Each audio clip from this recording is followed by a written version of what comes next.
Boa noite, senhoras e senhores, meus colegas vereadores, vereadoras, ao público presente, vendo aqui os servidores da Câmara, que bacana tê-los aqui, uma noite importante para todos nós. Boa noite especial também para o Eduardo, para o Vitor do Sebrae. Hoje, Eduardo e Vitor, nós temos ainda na sessão extraordinária, acho que 9 projetos, né?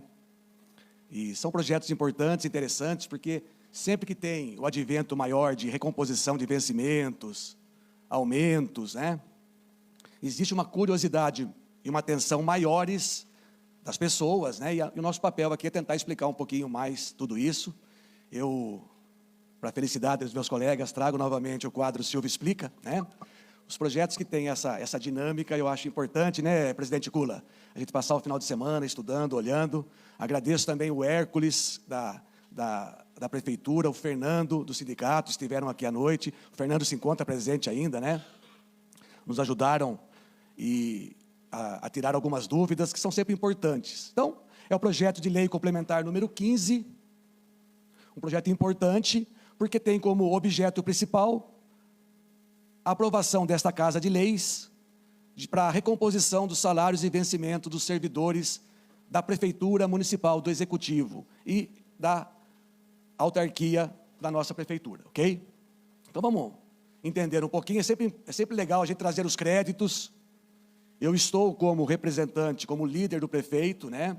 E sempre que eu tenho essa oportunidade, eu faço questão de trazer os créditos. E quem é a iniciativa? Do que se trata esse projeto? É um projeto de iniciativa do Executivo, do prefeito, estudado, trabalhado, desenvolvido dentro da Secretaria de Governo, do secretário Fábio Leite, um grande amigo nosso, um botucatuense exemplar, que cuida, junto com a sua equipe, de maneira muito austera e com protagonismo dos nossos números, vencimentos, valores aqui de Botucatu. Então, projeto de iniciativa do prefeito, como já foi dito, como está colocado na ementa, traz a proposta de recomposição dos salários e vencimentos dos servidores do Poder Executivo e sua autarquia. Muito bem, eu preparei algumas informações e acho que elas são importantes. Logicamente que a gente não esgota um assunto em 15 minutos apenas, né?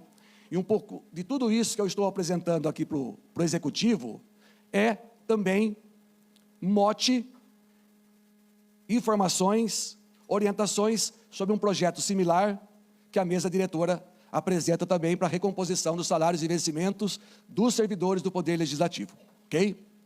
Vamos lá, então. Quais são os pontos principais desse projeto? O que merece destaque? O que precisa ficar retido como conhecimento para que nós, de maneira muito tranquila, com propriedade, com tranquilidade, com juízo, a gente possa analisar e votar o projeto? Primeiro ponto, faço questão também de cumprimentar a secretária Cláudia Gabriel, aqui presente. Bem-vinda, nossa sempre vereadora e amiga pessoal, né? Bem-vinda, Cláudia. Bom, gente, qual que é o percentual que esse projeto apresenta de correção? O percentual de recomposição dos vencimentos, dos salários, 10%. Tá, 10%. E como nós chegamos nesse número? É importante, né? Porque a gente fala de recomposição, de realinhamento, de ajuste. Existe um período que foi apurado de 17 meses, entre os meses de dezembro de 2021 e abril agora de 2023. Então, todo o INPC acumulado desses 17 meses totalizaram 9,29%. Se eu pegar lá, dezembro, 21, janeiro, 22, e fazendo esse cálculo de maneira cumulativa, nós chegamos em 9,29%. E, nesse caso, fechando os 10%, 10 inteiros por cento, né? Nós temos um aumento, um ganho real de 0,71%. Então, vejam, a gente fala que o período apurado terminou em abril, né?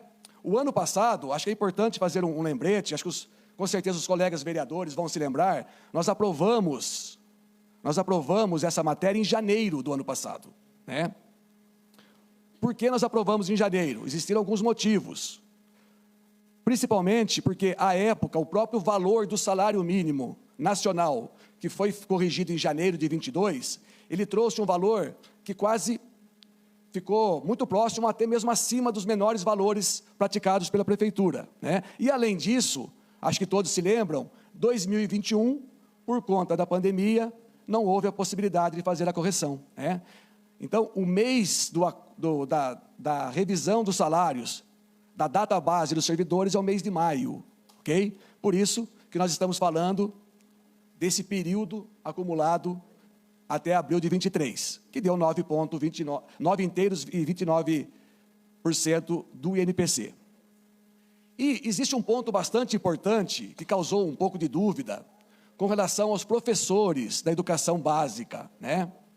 Nós vimos que a lei, essa lei do Executivo, ela tem um artigo, o artigo número 2, que trouxe a aplicação de um ajuste de diferenças remuneratórias para os meses de janeiro, fevereiro, março e abril. Cada um desses meses com valor de 3,72%. Por quê, senhoras e senhores? Porque janeiro houve uma correção, uma revisão também dos valores dos professores e um valor relacionado ao piso nacional da categoria. Janeiro, né? Então, optou-se por fazer a correção geral agora em toda a tabela de salários, porque se você faz lá em janeiro, você não poderia fazer agora, na revisão geral. Então, o que está sendo feito, o que esse artigo 2º traz? Os meses de janeiro, fevereiro, março e abril, os professores da educação básica irão receber um evento no seu contra-cheque, no seu olerite, né, de diferença por conta desse piso, e, como todos os demais funcionários e servidores municipais do Executivo, a partir de maio, também os 10%, tá? Então, é exatamente isso que o artigo 2º traz. Eu acho importante a gente destacar que a fundamentação legal dessa revisão, tanto para o Executivo como para o Legislativo, está consubstanciada na nossa Constituição Federal. Então, o artigo 37, inciso 10º, ele determina que a remuneração dos servidores públicos deve ser objeto de lei específica. Estamos falando aqui, então, desse projeto de número 15, né? Assegurada a revisão geral da categoria. Já falei, aplicação a partir de 1º de maio, então, evidentemente que o próprio RH da Prefeitura, o próprio RH da Câmara, né, Aline, tem um pouco de pressa, porque nós estamos chegando já no mês de junho, eu sei que a Meire está ali com os dedos cruzados, né? E a gente precisa, os responsáveis pelas folhas de pagamento precisam dessas informações para fazer todos os cálculos de diferença, inclusive do mês de maio, e fazer a correção. E um pressuposto importante, a cada 4 meses nós acompanhamos aqui as audiências sobre os recursos financeiros, os orçamentos da cidade, né? E nós sabemos que toda essa recomposição, todo esse valor, eu vou mostrar os números daqui a pouco, né? Eles foram considerados nos estudos orçamentários do Executivo. Esse slide é interessante, né? Então, a gente sabe, poxa, mas qual que é o montante, qual que é o impacto financeiro, né? Daqui a pouco a gente vai falar sobre Vale Compra Alimentos, vamos falar sobre Auxílio Saúde. Eu já trouxe nessa tela o impacto financeiro de toda essa revisão geral anual do Executivo, que é de R$ 16.523.897,34. E aí, a gente traz o custo total de cada um dos itens. Reparem os senhores e senhoras, portanto, né, que dessa lei específica de recomposição de salários e vencimentos, o total é de R$ 14.063.462,04. E aqui, já que a gente fala de destaque, eu trago um destaque final, né, de uma análise que eu fiz, quando eu olhei o impacto financeiro, eu vi que a somatória da aplicação desses valores da revisão geral anual, mais os vencimentos totais, eles trazem aí um total de despesas sobre a receita do município de cerca de 33%. A gente até falava sobre isso hoje, né? Enquanto que o valor total permitido é até 54%. Então, lógico que a gente tem algumas avaliações muito pessoais sobre isso, mas é importante porque tem uma forma de se ver esses números também, que é a forma da austeridade, da boa gestão, dos bons controles que a administração faz sobre esses números. Bom, senhoras e senhores, dúvidas, quem quiser mais informações sobre o assunto, quem quiser entender um pouco mais e melhor o projeto, acesse o site da Câmara, lá você vai ver o projeto inteiro, as justificativas, e poder conhecer um pouquinho mais do que nós estamos falando aqui. Muito obrigado pela atenção de todos. É lógico que o ótimo é inimigo do bom, né? Essa é uma premissa de administração. A gente olha sempre para aquilo que seria o melhor. Poxa, mas não dava para ser 15%? Existem leis de responsabilidades fiscais, né? E acredito não, tenho certeza que nós estamos fazendo aquilo que é correto, aquilo que é bom para a cidade de Botucatu. Muito obrigado, senhor presidente, e vamos à votação.